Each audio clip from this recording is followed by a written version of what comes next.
గుప్పెడు ఉప్పును పోగేసి నిప్పుల ఉప్పెనగా చేసి దండి యాత్రనే దండయాత్రగా ముందుకు నడిపిన అధినేత సిసలైన జగజ్జేత. చరకాయంత్రం చూపించి స్వదేశీ సూత్రం నేర్పించి నూలు పోగుతో మదపుటేనుగల బంధించాడు రజాతి పిత సంకల్ప బలం చేత.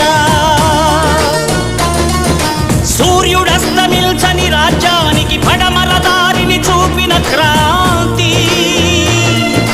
తూర్పు తెల్లారని నడి రాత్రికి స్వేచ్ఛాభానుడి ప్రభాత కాంతి.